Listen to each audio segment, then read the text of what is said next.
As you can tell from the description and from the title, we've got another little thing to discuss with you. We're talking about the Washington football team slash Commanders slash Redskins. Yeah, we are a sports group over here, and we like to amplify the voices of the people. And there's a lawsuit against the Commanders, and to make it go a little bit further, we want to explain that the mascot was It was not just a cartoon; it was based off of somebody that's real. a real person. So here's an example from the public address announcer honoring the mascot, former mascot. Yes, former mascot. In 1971, Walter Blackie Wetzel, the Blackfeet tribal chairman and former president of the National Congress of American Indians, met with the Washington Redskins organization to urge the team to change the R logo on the helmet. With blessings from tribal leaders, Walter Blackie Wetzel brought photos from the Blackfeet Nation located in northwest Montana, and the image of Chief Two Guns Whitecalf was most admired.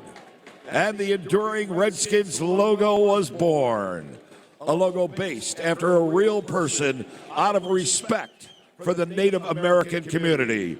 Chief Two Guns also served as the model for the U.S. Indian head nickel minted in 1913. Ladies and gentlemen, please welcome Walter Blackie Wetzel's son, Lance Wetzel, awesome. and grandson, Ryan Wetzel. That is awesome. Walter Blackie Wetzel and the Blackfeet Nation will forever be a part of the Redskins family. Well, a part of the Redskins family forever. I guess forever is not a mighty long time. So when was that video? That video was like 5 years ago. Oh, So it okay. wasn't long after that. Yeah. So, well, the funny thing happened on the way to forever. Yeah, seriously. This is what happens when cancel culture goes wrong. Exactly. So curious to hear what your thoughts are. I know your thoughts, April, but interesting to see what the public's viewpoint is on that after we've had a little time to stumble over Washington football team and Washington Commanders, and then hopefully back to the Redskins. Here's this lawsuit that we're talking about. So this is from Newsweek. So Washington Commanders are accused of defaming the Native Americans in their name fight. Interesting. After we just saw that. we've been told all this time that, you know, they did it because having that name was defaming the Native Americans.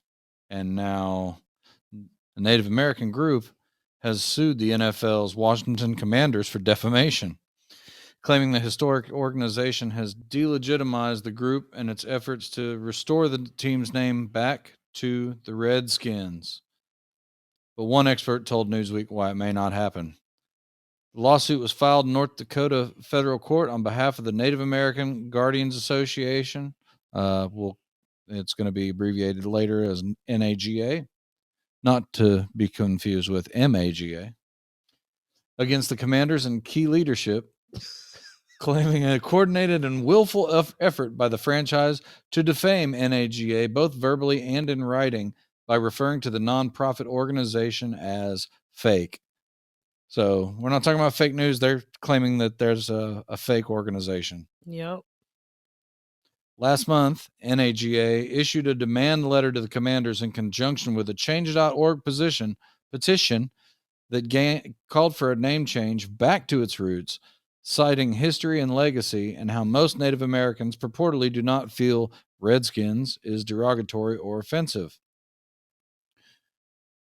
Today's lawsuit is a big leap forward for Native Americans and all Americans who have been canceled or personally attacked for voicing their opinion.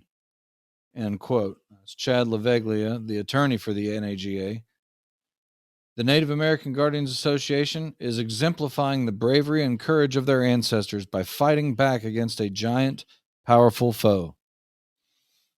If only a small percentage of Americans show the same courage, we can return to a country that prospers from healthy debate, he said. Amen to that.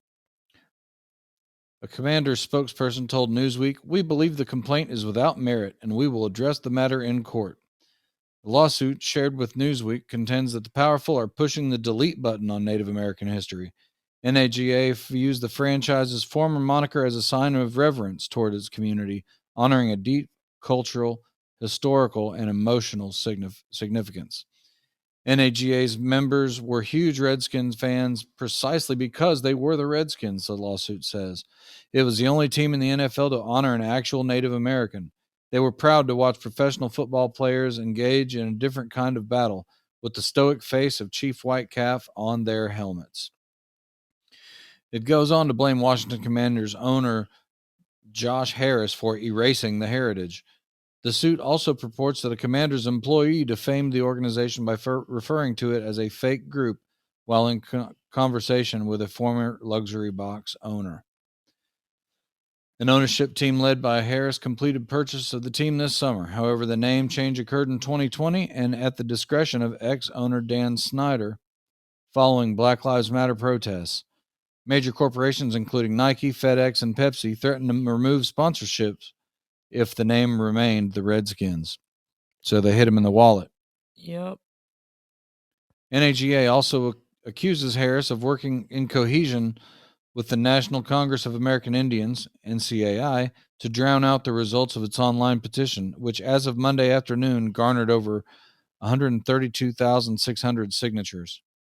Now, this story was back in September. I wonder what that total is now. We'll have to see if we can link that petition or some results to that petition to the show notes or the information below. As the self-proclaimed voice of Native Americans everywhere, NCAI and the Commanders did more than attack NAGA's integrity. They silenced over 90% of Native Americans who disagree with them, the lawsuit states. They also silenced Americans. Sounds a lot like what has been trying to happen in Colorado, but that's another topic. Very, very different topic. A spokesperson for NCAI told Newsweek via email that they had not reviewed the lawsuit, so they could not comment. Since 1944, the National Congress of American Indians has and will continue to remain steadfast in our commitment to defend and strengthen tribal sovereignty and ensure that the voices of tribal nations are heard, the spokesperson said. In a statement shared with Newsweek, NAGA President Eunice Davidson said that the lawsuit is a line in the sand moment. "We are fighting against cancel culture for all Americans," Davidson said. "Native Americans have been the target the longest. We will fight fiercely to preserve our historic place in America, just like other figures and groups. I'm not mad at that. However, we will not burn down our nation or encourage any violence in our efforts, unlike others. America is simply not for sale to this epidemic of cancel culture and DEI initiatives. NAGA will continue to fight to defend her." Sheila Steinmark, a marketing expert and CEO of the firm MOGXP, told Newsweek that the lawsuit is unsurprising because it keeps NAGA in the news. She believes the Washington franchise must approach the situation with open and honest communication and to be authentic and sincere, notably to those who have expressed resentment with getting rid of the Redskins name in the first place.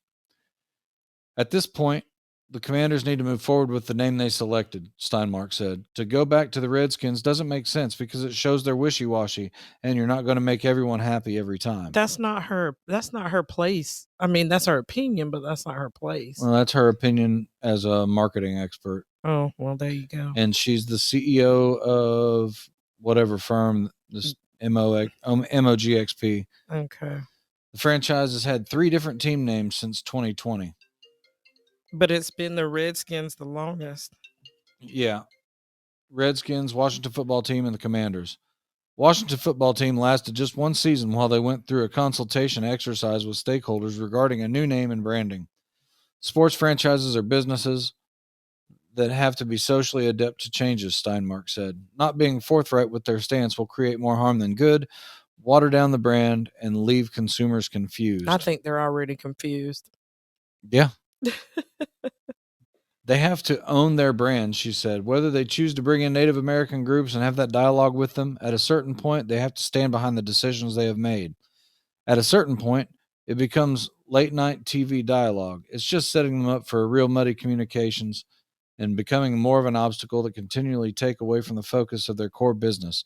3 name changes are more than enough. There's actually only 2 name changes. 2 name changes. 2. So I guess she's leaving room to say, that third change, that's enough. Yeah, and you can go back to the Redskins if you want.